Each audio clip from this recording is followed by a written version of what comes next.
का आणि बंद करण्यासाठी तुम्ही येणार असाल तर परत तुम्हाला चिपळूणमध्ये या ठिकाणी सभा घ्यायचा अधिकार नाही। हे जे काय भाई बोलले ते बालिशपणाच्या वरचं लक्षण।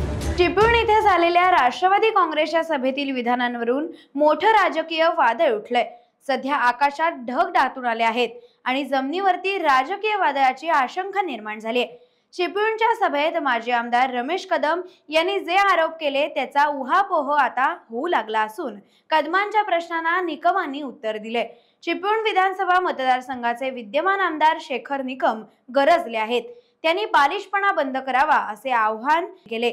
तसंच राष्ट्रवादीचे सर्वेसर्वा शरद पवार यांची चिपळूणात झालेली जाहीर सभा दणक्यात झाली असे पत्रकारांनी चिपळूणचे आमदार निकम यांना विचारले असता सहजपणे आमदार म्हणाले, किती गर्दी झाली असली तरी जनतेचा माझ्यावर विश्वास आहे। कुटुंब चालू देत आणि त्या दृष्टीने आज करण्याची गरज आहे।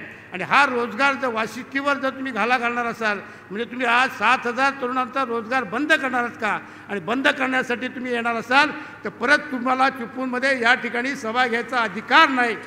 सरकार उद्या 100% आपलं येणार याच्यामध्ये खात्री नाही।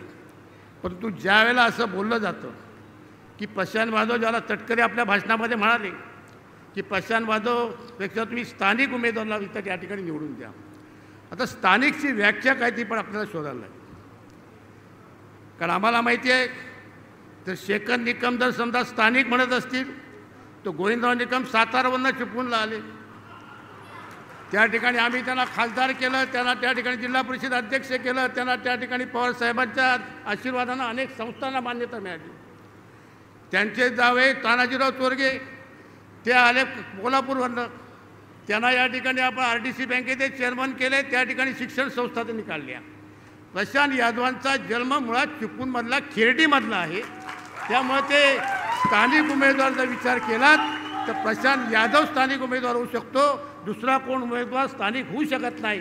आणि म्हणून हा विष प्रचार जो चालला आहे लोकांमध्ये, हा विष प्रकार पेरण्याचं काम जे चाललं आहे ते तुम्ही आम्ही त्या ठिकाणी बाजूला केलं पाहिजे। आम्ही त्या ठिकाणी लोकांना समजावून सांगितलं पाहिजे। कारण आज हजारोच्या संख्येनं तुम्ही आलात, त्यामुळे ही गोष्ट सगळी कानाकोपऱ्यामध्ये जाऊन पोचेल।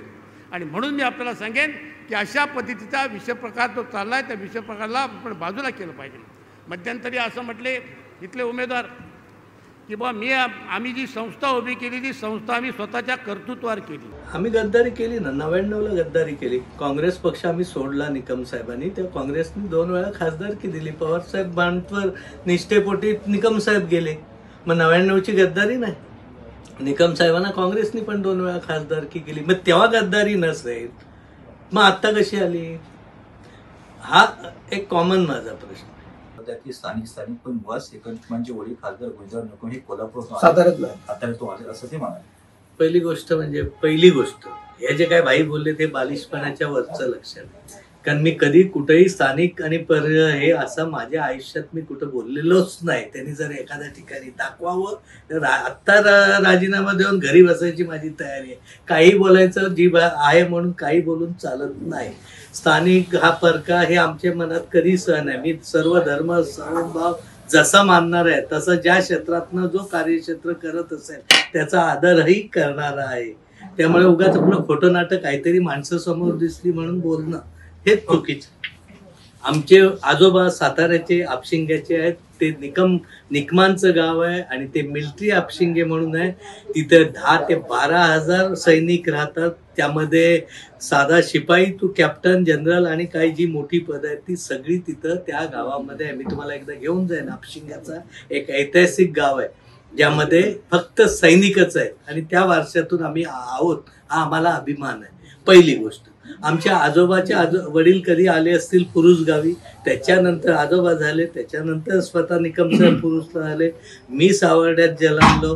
हा कुठं जन्मणं हे काही तुमच्या आणि माझ्या हातात नाही, तुमचं कार्य काय, तुमचं कर्तव्य काय ह्याच्यावर असतं। त्यामुळे भाई जे बोललेत ते खरोखर भाईनी तरी किमान असं बोलायला नको होतं। भाईंबद्दल प्रचंड आदर बाळगणारा मी आहे, आज आणि उद्याही बाळगणार आहे। त्यांनी काय वाटेल ते बोलू दे मला, कारण त्यांना काही गोष्टी बोलल्यानंतर असतील त्यांच्या समोरचे काही त्याच्यातून फायदे असतील तो त्यांचा विषय।